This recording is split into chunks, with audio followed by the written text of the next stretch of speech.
नोकरी नाही यांचं प्रमाण मोठ्या प्रमाणात वाढत आहे। अमरावती जिल्ह्यासाठी आणि अमरावती शहरासाठी अमरावती शहराचे जे राष्ट्रवादी शरदचंद्र पवार याचे जे अध्यक्ष आहेत देशमुख साहेब यांनी व त्यांच्या सर्व इतर फ्रंटल सेलनी मिळून हा रोजगार मेळावा घेतला होता। आमच्या सगळ्यांचा प्रयत्न आहे जेवढं जमेल तेवढं इथं असणाऱ्या युवांना आपल्याला नोकरी कशी देता येईल यासाठी आम्ही सर्वजण प्रयत्न करतोय। पण आज जर आपण बघितलं ज्याला आपण बॅलन्स डेव्हलपमेंट म्हणतो, या भागामध्ये ज्या वेगाने डेव्हलपमेंट व्हायला पाहिजे होती ती दुर्दैवाने तिथं झालेली नाही। नागपूरमध्ये सुद्धा अनेक कंपन्या याव्यात अशी इच्छा सगळ्यांची आहे, त्यासाठी आम्ही सुद्धा पाठपुरावा केला। पण ह्या इथे येणाऱ्या सर्व कंपनी या गुजरातला गेलेल्या आहेत, तसंच इतरही राज्यातल्या जिल्ह्याची परिस्थिती तशी आहे, त्यामुळे जो आमच्याकडनं प्रयत्न करायचा तो करतोय, पण सरकार नोकरी देण्याच्या बाबतीत फेल गेलंय असं आमच्या सगळ्यांचं म्हणणं आहे। आपण जर बघितलं भारताच्या बाहेरून ज्या कंपन्या येत असतात त्या इथं त्यांच्या देशातलं जे ऑफिस असतं ते आपण ज्याला एम्बेसी म्हणतो, त्या एम्बेसीच्या माध्यमातून माहिती ही त्या कंपन्या दिलं जाते। एखाद्या राज्यामध्ये जर तिथं कायदा व सुव्यवस्था चांगली नसेल, तिथं जर शांतता नसेल, तर मग एक नेगेटिव्ह रिपोर्ट हा त्या कंपनीला त्या राज्याच्या माध्यमातून तिथं दिला जातो, त्यांच्या एम्बेसीच्या माध्यमातून दिला जातो। आणि महाराष्ट्रात आपण जर बघितलं तर पूर्वी इथं येणारं जी इन्व्हेस्टमेंट होती देशाच्या पातळीवर जर आपण कंपॅरिझन केलं तर तेव्हाची इन्व्हेस्टमेंट आणि आत्ताची इन्व्हेस्टमेंट टक्केवारीप्रमाणे ही नक्कीच कमी झालेली आहे आणि दुसऱ्या राज्यांमध्ये ती वाढलेली आहे। त्याचं प्रमुख कारण या राज्यामध्ये जी शांतता पूर्वी होती, समाजामध्ये जाती धर्मामध्ये जी शांतता आणि सलोखा होता तो आज दुर्दैवाने नसल्यामुळे आणि मोठ्या प्रमाणात दंगली आणि जातीवाचक आणि त्याच्याचबरोबर धर्मवादी जे काही वाद तिथं केला जातो त्याचं प्रमाण वाढल्यामुळे कदाचित ते कारण असू शकतं असं आम्हा सगळ्यांना वाटतं। भूषण पडळकरांचे कार्यकर्ते शरणू हांडे यांना तुम्ही व्हिडिओ कॉल केला होता आणि त्यानंतर त्यांना मारहाण झाली, त्यांचं अपहरण सुद्धा केलं असा आरोप त्यांनी सुद्धा केलेला आहे। पडळकरांनी या संपूर्ण विषयावर तुमच्यावर आरोप केलेले की या संपूर्ण प्रकरणाचे मास्टरमाइंड तुम्ही आहात। एक आपण समजून घ्या की या राज्यामध्ये आज या सरकारच्या विरोधात आम्ही सर्वजण अग्रेसिव्हली आक्रमक पद्धतीने तिथं बोलत आहोत। शेतकऱ्याचा विषय घ्या, युवांचा घ्या, विद्यार्थ्यांचा घ्या, त्याच्याचबरोबर भ्रष्टाचार या राज्यामध्ये जो या सरकारच्या नेत्यांच्या माध्यमातून केला जातो, मंत्र्यांच्या माध्यमातून केला जातो, त्याच्यावर आम्ही आक्रमक पद्धतीने बोलत आहोत। आणि मी सुद्धा त्याच्यामध्ये वेगळे मुद्दे आणून या सरकारला वेगळ्या ठिकाणी अडचणीत आणण्याचा प्रयत्न तिथं केलेला आहे। खरं काय हे सरकार करते हे लोकांसमोर यावं यासाठी मी प्रामाणिकपणे गेले काही दिवस आणि महिने तिथं प्रयत्न करत आहे। आणि म्हणूनच कुठंतरी मला अडचणीत आणण्याचा प्रयत्न हा सरकारच्या काही लोकांच्या माध्यमातून केला जातोय असं आम्हाला सगळ्यांना त्या ठिकाणी म्हणायचं आहे। याच्यामध्ये मी पहिली मागणी सरकारला करतो, तुम्हाला SIT फॉर्म करायची ती SIT तुम्ही फॉर्म करा, खरं काय घडलं हे लोकांसमोर तिथं आलं पाहिजे अशी भूमिका तिथं माझी आहे। जर एखादा व्यक्ती कायदा व सुव्यवस्था हातात घेत असेल तर त्याची पाठराखण आम्ही करत नाही, पण घटनाक्रम या सर्व घटनेमध्ये काय घडला, कशा काय गोष्टी घडल्या हे कुठेतरी आपण सर्वांनी जाणून घेतलं पाहिजे असं मला वाटतं। याच्यामध्ये पोलीस प्रशासनाचा जो रिपोर्ट आहे जो सोलापूर शहर पोलीस स्टेशननी प्रसिद्ध केलेला आहे, याच्यामध्ये जर आपण थोडासा अभ्यास केला या इंटरव्ह्यूमध्ये म्हणजे राजकीय इंटरव्ह्यू जो हॉस्पिटलमध्ये घेण्यात आला ज्याच्यामध्ये पडळकर होते, त्यांचे काही कार्यकर्ते होते आणि तो जो पीडित व्यक्ती आहे त्याचं नाव आहे शरणू हांडे, याच्या स्टेटमेंटप्रमाणे असं सांगण्यात आलं होतं की पुण्यावरनं काही लोक आली होती, पण पोलीसचा रिपोर्ट जर आपण बघितला त्याच्यामध्ये जी कुठली नावं घेतलेली ती सर्व सोलापूर जिल्ह्यातली लोक आहेत, सोलापूर शहरातली लोक आहेत। त्याच्याचबरोबर हा जो हांडे शरणू हांडे जो आहे त्याला कुठून उचलला तर एक सोलापूर या राज्य बिअर शॉपीच्या जवळून त्याला उचललं। आता बिअर शॉपीचा उल्लेख आहे म्हणून मी इथं सांगतो। त्याच्याचबरोबर याच्यामध्ये पोलिसांनी स्पेसिफिकली सांगितलंय की सदरची घटना ही पूर्व काहीतरी त्यांचा वाद होता या दोघांचा, याच्यातून ती घडलेली आहे, म्हणजे राजकीय हस्तक्षेप याच्यामध्ये कुठेही नाही असं पूर्णपणे या सरकारने तिथं पोलीस प्रशासनाने उल्लेख केलेला आहे। याच्यामध्ये आपण जर बघितलं तर शरणू हांडे हा पडळकरांचा कार्यकर्ता आहे। त्याच्याबरोबर अमित सुरवसे हा आमच्या पक्षाचा कार्यकर्ता आहे. पूर्वीपासून धनगर समाजाचे जे मुद्दे आहेत ते आमच्याकडे येऊन तो सातत्याने तिथं मांडायचा. याच्यामध्ये आपण समजून घ्या की ही जेव्हा घटना घडली ती काल म्हणजे 30 जूनला सुरवसे म्हणजे काल ही घटना घडली हंडेच्या बाबतीतली. अमित सुरवसे आणि त्याच्याबरोबर काही लोकांनी त्याला हाणमार केली असं तिथं कळतंय आणि त्याचं अपहरण झालं. आता शरयू हांडे जो आहे त्याने सुद्धा अमित सुरवसेला 30 जूनला मारहाण केली होती.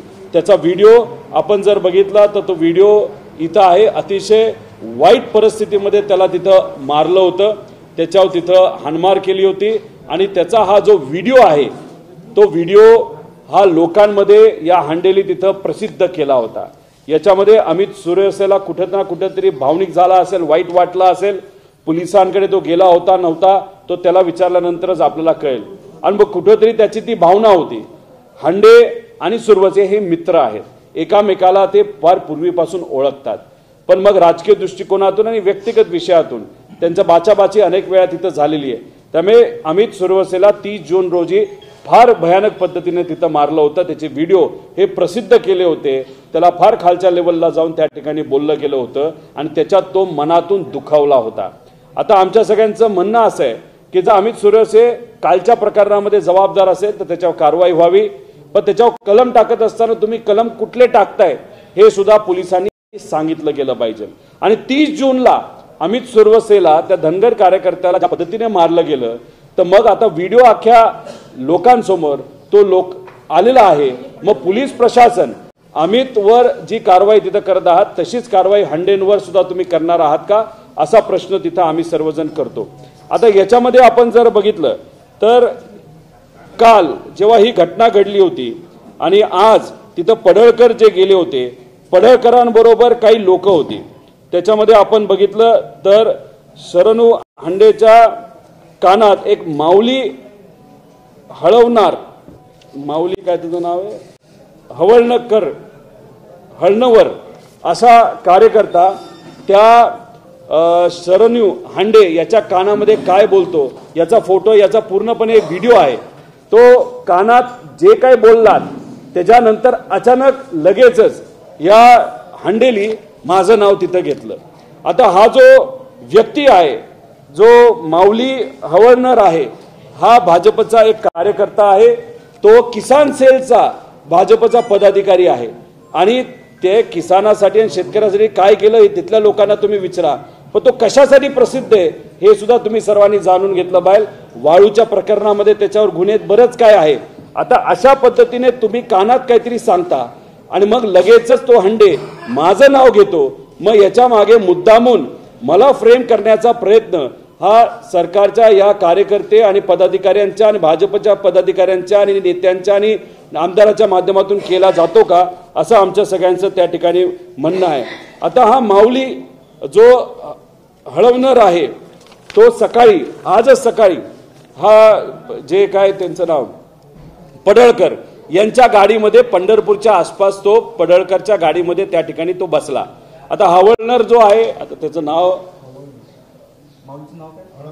हळणवर म्हणजे माऊली हळणवर जो आहे त्याच्यावर अनेक गुन्हे आहेत.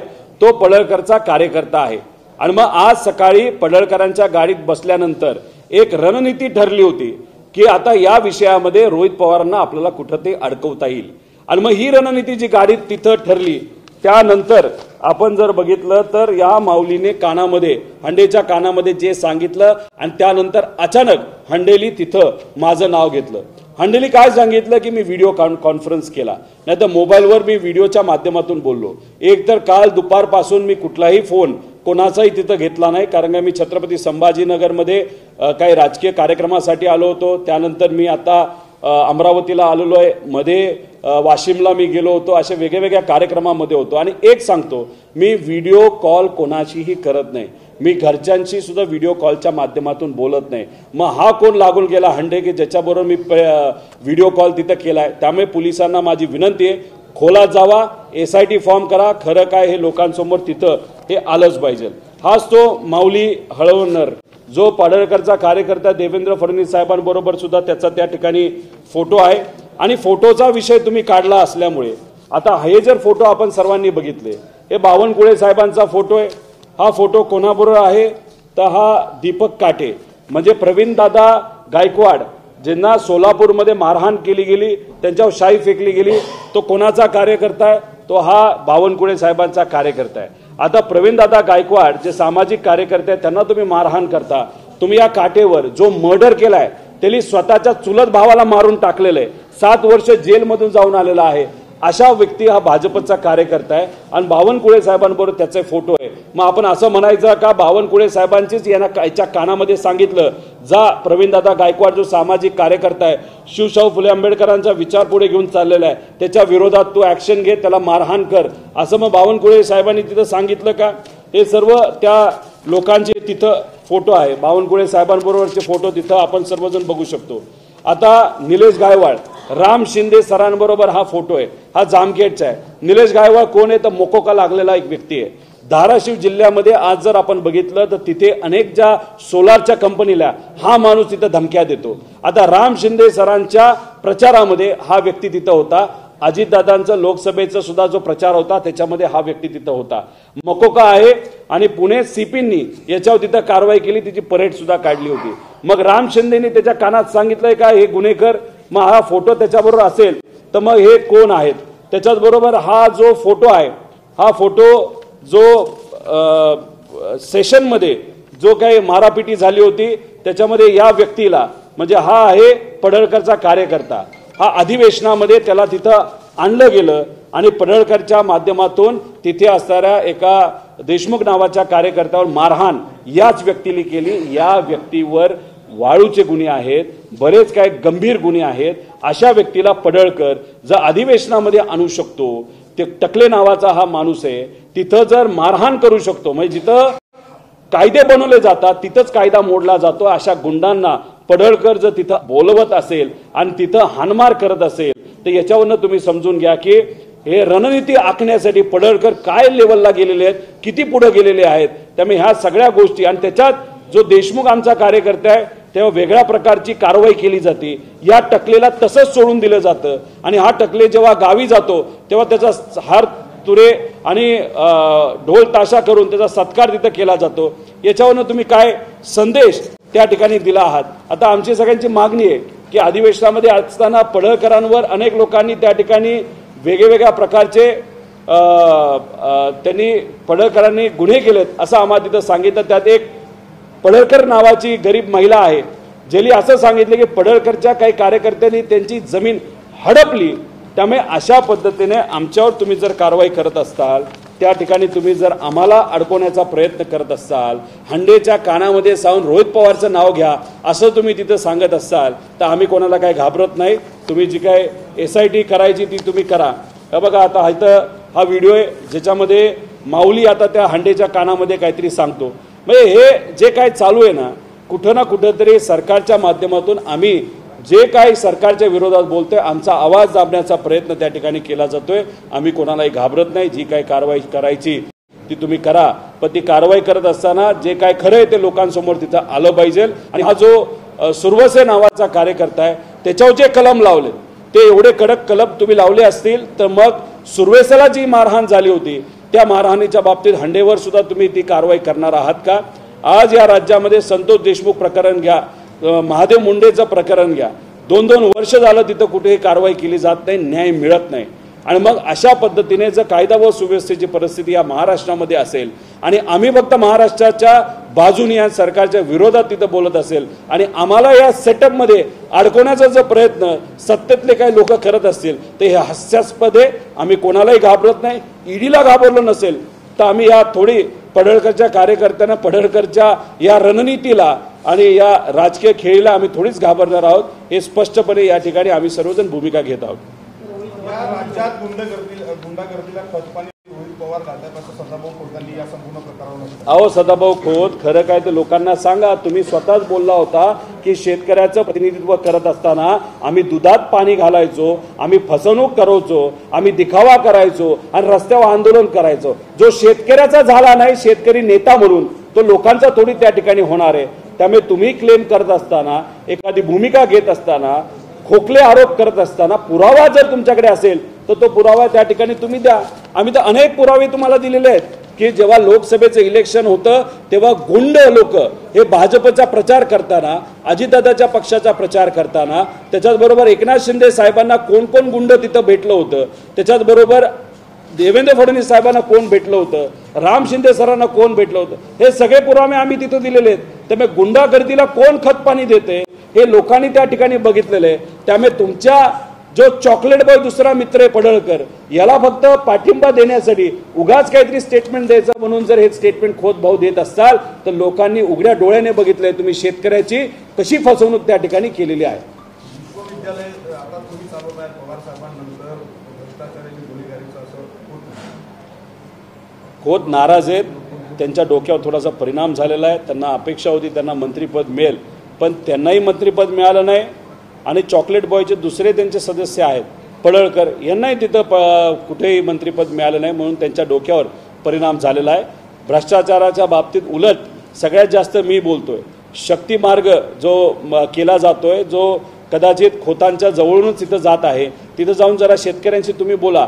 म्हणजे एका बाजूला गडकरी साहेब किलोमीटरला 8 पदरी रस्त्याला 70 कोटी रुपये खर्च करतात नॅशनल हायवेच्या मदतीने, त्यातच हे राज्य सरकार 6 पदरी रस्ता जो छोटा रस्ता आहे त्याला जर 120 कोटी रुपये खर्च करत असतील तर हे वरचे 50 कोटी रुपये पर किलोमीटर, 800 किलोमीटरला 40,000 कोटी रुपये कोणाच्या घशात जात आहेत हे तिथं खोतांनी तिथं सांगावं. त्यामुळे भ्रष्टाचार कोण करते, कसं करते हे दुनियाली त्या ठिकाणी बघितले. पुराव्या सकट आम्ही ह्या सगळ्या गोष्टी तिथं उघड केलेल्या आहेत आणि ह्याच गोष्टी आम्ही उघड करतोय. म्हणून आम्हाला कुठल्या ना कुठल्या तरी प्रकरणामध्ये अडकवायचा असा कट हा सरकारच्या मदतीने तिथं पुढे आणला जातोय असं आमच्या सगळ्यांचं मत आहे. पडळकरांच्या गाडीवर जो हल्ला झाला होता त्या हल्ल्यातील आरोपींचा सत्कार तुम्ही केला होता, त्यामुळे या संपूर्ण गुंडगर्दीला तुम्ही खतपाणी घालतायत असं म्हणतो. बावनकुळे साहेबांबरोबर काल परवा एक कुठला तरी फोटो निघाला होता.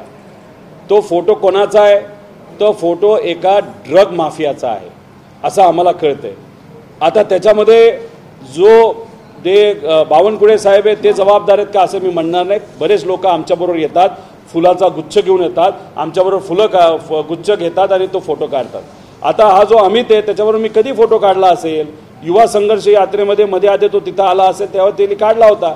युवांचे, शेतकऱ्यांचे, कष्टकऱ्यांचे मुद्दे घेऊन आम्ही तिथं लढत होतो आणि मग त्यावेळेस त्यांनी तिथं फोटो आमच्याबरोबर काढला असेल. आणि तोच फोटो जर तुम्ही म्हणत असाल की पडळकरांच्या गाडीवर दगड टाकला म्हणून आम्ही त्याचा सत्कार, पडळकर काय एवढे मोठे नाहीत, त्यांचा काय सत्कार, त्यांच्यावर कुणी कारवाई केली नाही, दगड फेकला म्हणून आम्ही सत्कार करण्या एवढे ते काय मोठे नाहीत. आणि आम्ही कधी गुंडागर्दीला तिथं सहकार्य पाठिंबा दिलेला नाही. पडळकरांना एवढंच मला विचारायचं आहे, तुम्ही धनगर समाजाचं प्रतिनिधित्व तिथं करता. आता राजे होळकरांच्या नावाने गरीब धनगर समाजाच्या मुलामुलींसाठी स्कॉलरशिपची योजना जी सरकारली सावे साहेबांनी तिथं सुरू केली, त्याच्यामध्ये जो भ्रष्टाचार होतोय त्याच्याबद्दल तुम्ही कधी बोलणार आहात का? तुमचेच मित्रपरिवारातले लोक, तुमच्याच सत्तेतली लोक आज तिथं भ्रष्टाचार करतायत. 100 धनगर समाजाच्या मुलामुलींचं नाव दाखवलं जातं, 20च मुलं मुली तिथं असतात, 80च्या नावावर तिथं पैसे खाल्ले जातात आणि 1000 कोटी ते धनगर समाजाला विविध योजनेच्या मदतीने तिथे दिले जाणार होते. कारण सरकार तर आरक्षण धनगर समाजाला देऊ शकत नाही. तुम्हीच घसा कोरडा होस्तर त्या ठिकाणी बोलला होता. ते 1000 कोटी रुपये गेले कुठं, खरंच दिले का नाही हे कुठेतरी तिथं बोलण्याची जरूरत आहे. त्यामुळे तुम्ही ज्यांचं प्रतिनिधित्व करता त्यांनाच न्याय त्या ठिकाणी देऊ शकत नाही. जेव्हा तुम्ही विरोधात असता तेव्हा धनगर आरक्षणासाठी संघर्ष करता, जेव्हा तुम्ही सत्तेत असता तेव्हा गपचूप त्या ठिकाणी तुम्ही बसता. त्यामुळे कुठेतरी तुमची खोकली भूमिका आहे. फक्त तुमचे नेते जे देवेंद्र फडणवीस साहेब आहेत त्यांना खुश करायचं आणि खुश करून पद घ्यायचं एवढंच मात्र तुमच्या ध्यानात आहात. त्यामुळे तुम्ही कितीही रणनीती केली, किती हुशारपणा केला तरी आम्हाला तुम्ही त्या ठिकाणी पकडू शकत नाही, कारण आम्ही कुठेही चूक त्या ठिकाणी केलेली नाही. घोषित विरोधी पक्षनेते म्हणून तुम्ही फिरताय महाराष्ट्रात, एक प्रकारे असं देखून दिसतंय विधानभवनातल्या तुमच्या आक्रमक सगळ्या कुठेतरी सरकारकडून तुमची कोणी केली जाते. बघा, आम्ही विरोधातले आमदार आहोत. जर या महाराष्ट्रामध्ये कुठेही अन्याय होत असेल तर त्या अन्यायाच्या विरोधात त्या सामान्य लोकांची भूमिका या सरकारच्या विरोधात तिथं आम्ही मांडत असतो, आजपर्यंत मांडत आलेलो आहे. आदरणीय पवारसाहेबांच्या आशीर्वादाने, आमचे सर्व कार्यकारिणीच्या आशीर्वादाने, आमचे नेते ज्याच्यामध्ये जयंत पाटील साहेब असतील, शशिकांतजी शिंदे साहेब असतील, सुप्रियाताई आव्हाड साहेब, देशमुख साहेब यांच्या सगळ्यांच्या आशीर्वादाने मला सरचिटणीस म्हणून पद मिळालेलं आहे। सरचिटणीस हे सगळे फ्रंटल सेल आहेत आणि इतर सेल आहेत, विभाग आहेत। त्याच्यामध्ये शेतकऱ्यांचा विभाग आहे, त्याच्यामध्ये युवांचा आहे, महिलांचा आहे, विद्यार्थ्यांचा आहे, युवतींचा आहे, हे सगळे अल्पसंख्याक सगळे विभाग हे माझ्या मार्गदर्शनाखाली इतरही आमच्या पदाधिकाऱ्यांच्या सहकार्याने आम्ही सर्वजण चालवतो।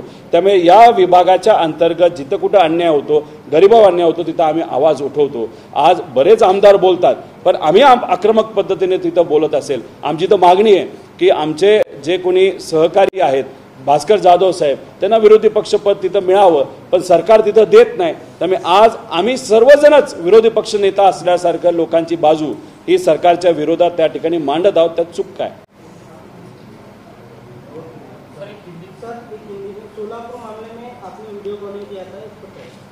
एक तो वीडियो कॉलिंग मैंने कभी किसी को किया नहीं। मैं मेरे घर परिवार के लोगों को के साथ भी वीडियो कॉल पे वहाँ पे बात नहीं करता। कल किसी का भी मुझे फ़ोन वहाँ पे नहीं आया था। और ये जो प्रकरण है हंडे को वहाँ पे मारहान की गई थी, वो सुरवसे नाम के एक व्यक्ति ने की थी। मैंने सुबह ही स्पष्ट किया है कि कोई भी व्यक्ति अगर न्याय व्यवस्था को हाथ में ले रहा है तो उसके ऊपर एक्शन होनी ही चाहिए। लेकिन 2 महीने 3 महीने पहले सुरवसे ये जो धनगर समाज का कार्यकर्ता है, उसको हंडे ये जो पडळकर का कार्यकर्ता उसने भी बहुत मारा था और उसका वीडियो वहाँ पे प्रसिद्ध किया था।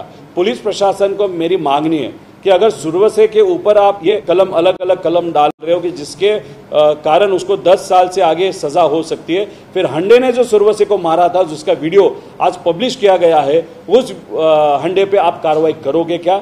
दूसरा, जो पडळकर व्यक्ति है उसके साथ जो कार्यकर्ता आया था माउली नाम का, तो उसके ऊपर भी बहुत सारे कलम है। उसने हंडे के कान पे ऐसा बताया कि रोहित पवार का नाम लो, और जैसे ही बताया गया उसके बाद रोहित पवार का नाम वहाँ पे लिया गया। कहीं भी मेरा वहाँ पे रिलेशन नहीं है। उलट मैं सरकार को विनती करता हूँ कि इस पे SIT फॉर्म हो, जो रियल इश्यूज है, क्या रियली हुआ था, वो लोगों के सामने आना चाहिए, ऐसा हम सबका कहना है। इसीलिए ये रणनीति है जो मैं सरकार के विरोधात आज बोल रहा हूँ। तो मेरा आवाज कम करने के लिए ईडी का इस्तेमाल हुआ, इनकम टैक्स का इस्तेमाल हुआ। अब ये सब होने के बाद भी कुछ नहीं हो रहा, तो कैसे तो भी रोहित पवार का आवाज दबाने की कोशिश ये सरकार कर रही है, और इस विषय में मुझे जानबूझ के लाया जा रहा है, ऐसा मेरा कहना है।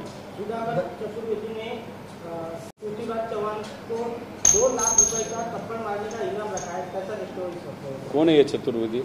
उन्होंने जो वक्तव्य किया था सनातन धर्म को, चतुर्वेदी कौन है? कोई भी आके जाके सिर्फ न्यूज़ होने के लिए स्टेटमेंट देगा, कुछ 2 लाख दूंगा, 3 लाख दूंगा, ऐसा अगर वो बोलेगा तो ये बहुत गलत चीज़ है। नहीं तो वो जो पब्लिसिटी मिलने के लिए ये लोग जो करते हैं उस पर हम कमेंट करें, ये ज़्यादा इम्पोर्टेंट मुझे नहीं लगता। हाँ, 31,000 कोटी रुपये 31,000 कोटी रुपये हे शेतकऱ्याचे तिथं थकीत आहेत। शेतकरी आज अडचणीत असल्यामुळे त्याला तेवढे पैसे देता येत नाही। दुसऱ्या बाजूला जे शक्ती मार्ग आहे त्यात तुम्ही 30-40 कोटीचा भ्रष्टाचार तिथं करता, पण मात्र आमच्या शेतकऱ्याला तुम्हाला पैसे देण्यासाठी पैसा नाही, आमच्या लाडक्या बहिणीला पैसा देण्यासाठी पैसा नाही। आणि याच्यामध्ये आपण जर बघितलं तर जेव्हा इलेक्शनचा काळ होता तेव्हा तुम्ही शब्द दिला होता, देवेंद्र फडणवीस साहेबांनी सांगितलं कोरा कोरा कोरा। मग तुम्ही 2029 पर्यंत थांबणार आहे की इलेक्शनच्या आधी कोरा करायचं असेल तर आत्ता तुम्ही करा, त्यामुळेच तुम्हाला शेतकऱ्यांनी निवडून दिलेलं आहे। त्याच्याबरोबर तुमचे जे काही जो इलेक्शनचा जे जाहीरनामा होता त्याच्यामध्ये सुद्धा तुम्ही तिथं बोलला होता की कर्जमाफी करू। त्यामुळे सरकारने सामान्य लोकांना फसवले, त्यात महिलांना फसवलंय, युवांना फसवलंय, शेतकऱ्याला फसवलंय, कष्टकऱ्यांना फसवलंय, मध्यम वर्गाला फसवलेलं आहे आणि EVMच्या माध्यमातून सुद्धा फसवलेलं आहे। त्यामुळे ह्या सरकारने फसून हे सरकार सत्तेत आलेलं आहे, म्हणून त्या सरकारच्या विरोधात आम्ही सर्वजण भूमिका घेत आहोत। संतोष देशमुख हत्या प्रकरणामध्ये धनंजय मुंडे यांचा कोणताही हात नाही, त्यामुळे हे प्रकरण शांत झाल्यानंतर त्यांना परत मंत्रिमंडळ संधी दिली असं राष्ट्रवादी कोर्टातून बोललं जात आहे। मला काय वाटतं, असं कोण म्हणलंय? राष्ट्रवादी कोर्टात चर्चा माहिती हे बघा, सूत्र कोण हे आधी सांगा। उगाच कुणीतरी काहीतरी बोलतंय आणि त्याच्यावर आपण बोलतोय। हे बघा, संतोष देशमुखची जी हत्या झाली होती त्याच्यानंतर आपण जर बघितलं तर जो महादेव मुंडे आहेत त्यांची हत्या झाली होती, असे अनेक प्रकरणे आहेत त्या भागामध्ये। तिथं कुणी हत्या केली तो वाल्मिक कराड या व्यक्तीने तिथं हत्या केली। त्याला वरदास्त कोणाचा होता? सत्तेतल्या अनेक लोकांचा होता। आणि जेव्हा सरकारला हे कळलं आणि आम्ही सर्वांनी तिथं असणाऱ्या सामान्य लोकांनी ही मागणी केली की धनंजय मुंडेचा एकदम खास हा वाल्मिक कराड आहे आणि म्हणून त्यांना पदावर राहण्याचा कुठेही अधिकार नाही, तर पदाचा वापर करून कुठं ना कुठंतरी त्याच्यामध्ये वाल्मिक कराडला वाचवण्याचा प्रयत्न तिथं केला जाईल. तिथली जनभावना आहे, लोकांनी तो विषय हातामध्ये घेतला आणि मग सरकारला तिथं ॲक्शन घ्यावी लागली. त्यामुळे लोकांचं म्हणणं आहे की याच्या मागे कुणी ना कुणीतरी अजून मोठं हे लपलेलं आहे. जोपर्यंत लोक संतुष्ट होत नाहीत, लोकांना क्लॅरिटी येत नाही, तोपर्यंत सरकारने कितीही डोक्यात आणलं तरी धनंजय मुंडेंना तिथं संधी देता येणार नाही. आता महादेव मुंडेचा सुद्धा विषय हा अतिशय महत्त्वाचा आणि महत्त्वपूर्ण आहे. त्यामुळे याच्यामध्ये या गरीब लोकांना जोपर्यंत न्याय मिळत नाही, या परिवाराला न्याय मिळत नाही, तोपर्यंत धनंजय मुंडेंना संधी दिली जाईल असं मला तरी वाटत नाही. आमचं उलट मागणी अशी आहे की ज्या लोकांचा भ्रष्टाचार आम्ही पुढे आणलेला आहे आणि पदाचा गैरवापर करून स्पॉन्सरशिप घेणारे जे लोक आहेत अशा लोकांवर सुद्धा ही कारवाई झाली पाहिजे आणि त्यांना सुद्धा त्या पदावर राहण्याचा कुठेही अधिकार नाही असं आमच्या सगळ्यांचं मत आहे. पवार आणि विजय वडेट्टीवार यांच्या आरोपांचं दुकान आहे, रॅपिडोला स्पॉन्सरशिप दिली म्हणजे शासनाला विकत घेतला नाही असं उत्तर द्यायचं प्रताप सरनाईकांना मला विचारायचं आहे की 3 महिन्यापूर्वी तुम्ही रॅपिडोच्या विरोधात कारवाई केली होती का नव्हती हे स्पष्टपणे तुम्ही सांगावं. तो व्हिडिओ जगाली बघितलेला आहे.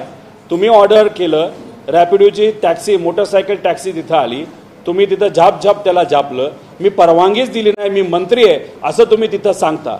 म्हणजे पब्लिक डोमेनवर मीडियासमोर तुम्ही त्या रॅपिडोच्या ड्रायव्हरला तिथं त्या वाहन चालकाला तिथं तुम्ही झापता.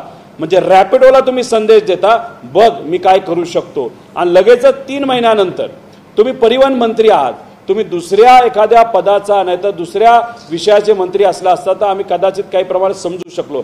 परिवहन मंत्री हे त्याच कंपनीकडनं, रॅपिडो कंपनीकडनं त्यांच्या व्यक्तिगत एखाद्या प्रोग्रामला जर स्पॉन्सरशिप घेत असेल, सरळ उघडं आहे की तुम्ही पदाचा वापर दमदाटी करण्यासाठी केला आणि तो दमदाटी केल्यानंतर त्या कंपनीने तुम्हाला तिथं तुमच्या त्या व्यक्तिगत कार्यक्रमाला स्पॉन्सरशिप दिली. म्हणजे तुम्ही तुमच्या पदाचा वापर हा कशासाठी केला तर स्पॉन्सरशिप घेण्यासाठी केला.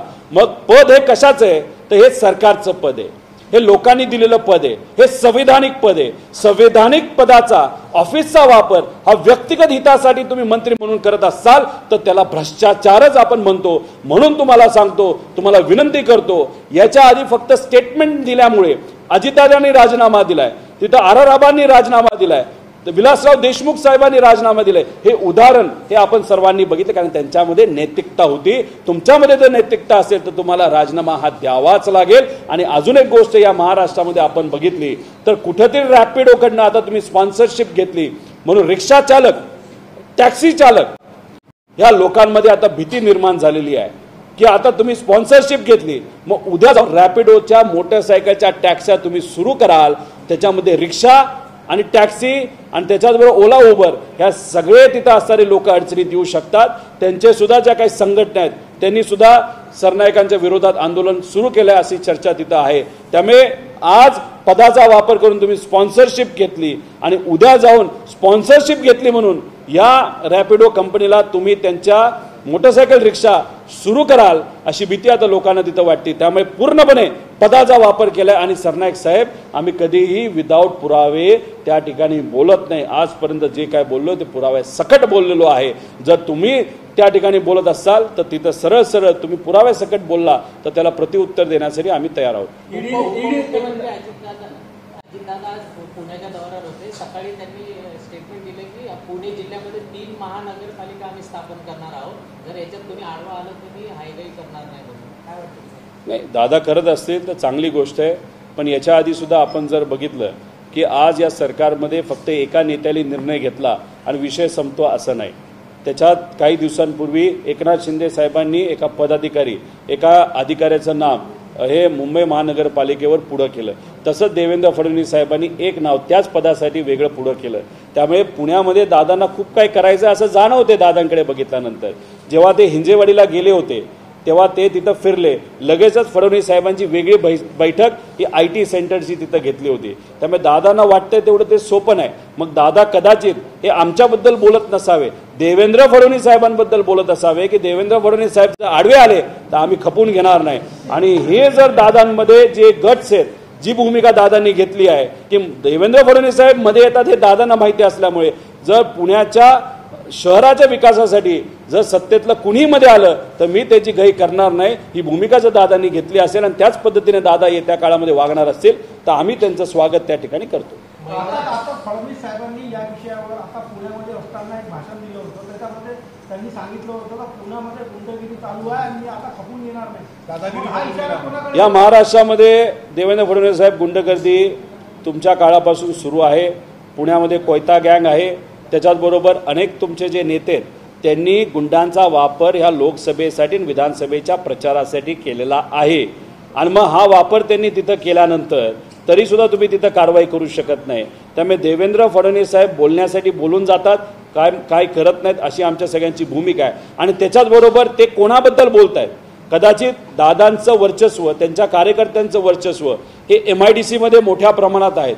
वेगवेगळे कॉन्ट्रॅक्ट हे दादांच्या कार्यकर्त्यांनी घेतलेत, शिंदे साहेबांच्या कार्यकर्त्यांनी घेतलेत आणि भाजपच्या कार्यकर्त्यांना कॉन्ट्रॅक्ट तिथे मिळत नाहीत. मग कदाचित तेव्हा जेव्हा देवेंद्र फडणवीस साहेब हे बोलले होते ते दादांबद्दल आणि एकनाथ शिंदे साहेबांनी बोलले असावे. त्यावेळेस सुद्धा आम्ही बोललो होतो की तुम्ही मोघम बोलू नका, तुम्ही या राज्याचे मुख्यमंत्री आहात, तुमच्याकडे जर पुरावे असतील आणि तुमच्याकडे होम मिनिस्टरशिप आहे, तुमच्याकडे पुरावे असेल तर पुराव्यासकट मीडियासमोर तुम्ही बोलावं. तेवढी जर हिंमत देवेंद्र फडणवीस साहेबांमध्ये असेल त्यांना सुद्धा आम्ही मान्य करू. अध्यक्ष रुपाली चाकणकर यांनी एकनाथ खडसे यांच्या जवळ प्रांजल खेवलकर प्रकरणात मानवी तस्करी झाल्याचा आरोप केला. नाही, खरं काय घडलं लोकांसमोर आलं पाहिजे. जो कोणी जबाबदार असेल त्याचा पाठराखण आम्ही काही करणार नाही. फक्त चाकणकर ताईंना मला एकच विचारायचं आहे की जेव्हा ज्ञानेश्वरी मुंडे न्याय मागण्यासाठी वन फिरत होते, SP ऑफिसच्या गेटवर फक्त SP ला भेटता येत नाही, न्याय मिळत नाही म्हणून जेव्हा विष प्राचार करते, नाहीतर आत्मदहन करण्याचा प्रयत्न त्या ठिकाणी ती करते. त्याच्याचबरोबर इतरही काही महत्त्वाचे महिलांचे मुद्दे आहेत, जेव्हा त्या जसं हगवणे प्रकरण तेव्हा तुम्ही भूमिका तिथं घेत नाही, वेगळी भूमिका तिथं घेत असता, तुम्ही तिथं रागवता. मग अचानक खडसेंचं प्रकरण आलं त्यात तुम्ही उडी मारता. मग गरिबाचं प्रकरण असतं तेव्हा तुम्ही बोलत नाही, पण राजकीय प्रकरण आलं तेव्हा तुम्ही भूमिका घेता. म्हणजे ह्याला काय म्हणायचं की तुम्ही फक्त राजकीय भूमिका घेता. जर कोणी जबाबदार असेल कारवाई करा, तुमच्याकडे सर्व आहे. पण मला विनंती एवढीच करायची की तुम्ही ज्या पदावर आहात ते पद काय राजकीय पद नाही, ते सामाजिक महिलांच्या सुरक्षेचं पद आहे. आज या महाराष्ट्रामध्ये महिला सुरक्षेचे प्रश्न खूप मोठ्या प्रमाणात वाढलेले आहेत. महिला आज अडचणीत आहेत, त्याच्यावर खऱ्या अर्थाने तुम्ही बोलला आणि सरकारच्या विरोधात सुद्धा तुम्ही जर बोलला तर तुमचं स्वागत आम्ही सर्वजण करू.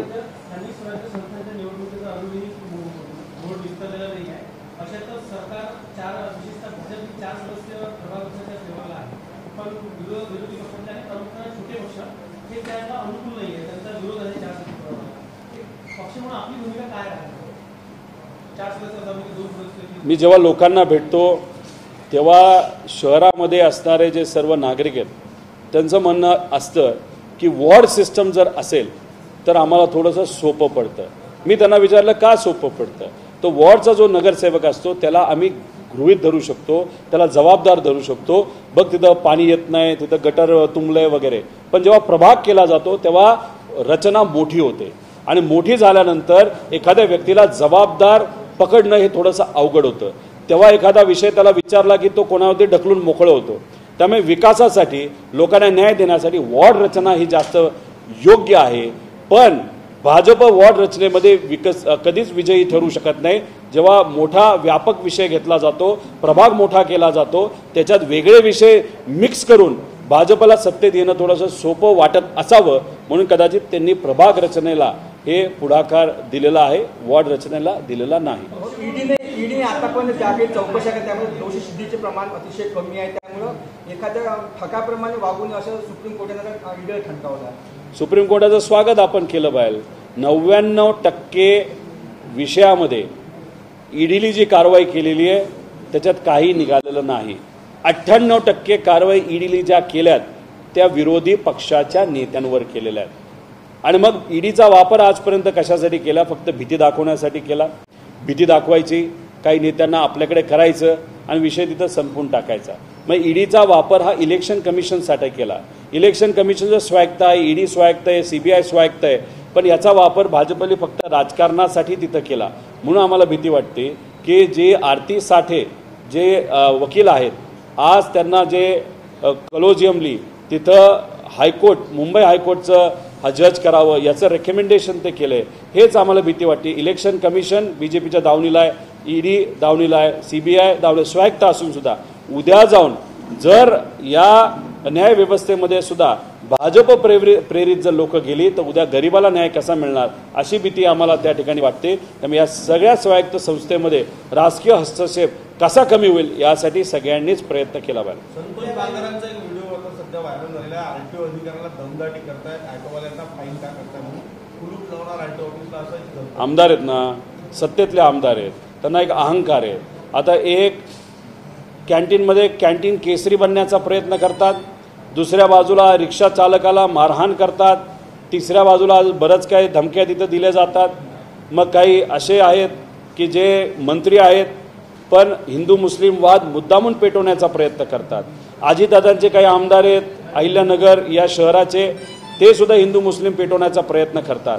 मग कुठंतरी आता स्थानिक स्वराज्य संस्थाचे इलेक्शन येत आहेत म्हणून परत वातावरण कुठंतरी गढूळ केलं जातं. म्हणजे दुर्दैव असं या सत्तेत असणाऱ्या आमदारांमध्ये एक अहंकार आहे, नेत्यांमध्ये आहेच, पण कार्यकर्ते आणि आमदारांमध्ये सुद्धा अहंकार असल्यामुळे अशा प्रकारच्या घटना या दुर्दैवाने त्या ठिकाणी घडत आहेत.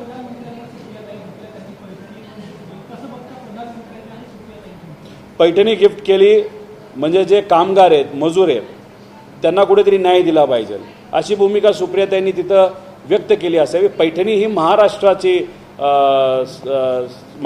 एक स्वाभिमान आहे. म्हणजे महाराष्ट्रातल्या असलेले गरीब कुटुंबातल्या सामान्य परिवारातल्या महिला या पैठणी घालतात. त्यामुळे महिलांवर आज जे अत्याचार महाराष्ट्रामध्ये होत आहेत त्याचं एक प्रतिनिधित्व म्हणून कदाचित पैठणी तिथं दिली असावी. आणि मग पंतप्रधान म्हणून एखाद्या खासदार जर त्यांना जाऊन तिथं भेटत असतील, तिथं एखादी महाराष्ट्राच्या बाबतीतली चर्चा करत असेल तर त्या गोष्टीचं स्वागतच आपण सर्वांनी केलं पाहिजे असं मला वाटतं. दादा, हे हास्यास्पद नाही आहे का की विधानसभेमध्ये कोकाटे चांगले रम्मी खेळतात म्हणून त्यांना खेळमंत्री करून टाकलं? लोकांमध्ये ही चर्चा आहे. खेळामध्ये आणि खास करून पत्त्याच्या खेळामध्ये ते चांगले असल्यामुळे कदाचित त्यांना तिथं खेळमंत्री केलेलं आहे. दुर्दैव असं की ते युवा मंत्रालयाचे सुद्धा मंत्री झालेले आहेत आणि आता नवीन युवा धोरण बनवलं जाते. त्याचे अध्यक्ष कोण असतात तर मंत्री असतात. आता जी व्यक्ती अधिवेशनात रम्मी खेळते, पत्ते खेळते, ते जर युवा धोरणाचे अध्यक्ष बनणार असतील तर या राज्याच्या युवांचं भवितव्य कसं असणार आहे याचा अंदाज त्या ठिकाणी आपल्याला येतो. त्यामुळे युवा धोरण बनवण्याच्या समितीमध्ये अजून व्यापक बनून काही चांगले लोक त्याच्यामध्ये घेता येतील का, हे सरकारने त्या बाबतीतला विचार करावा. चला, तुम्हाला शुगर कमी झालं.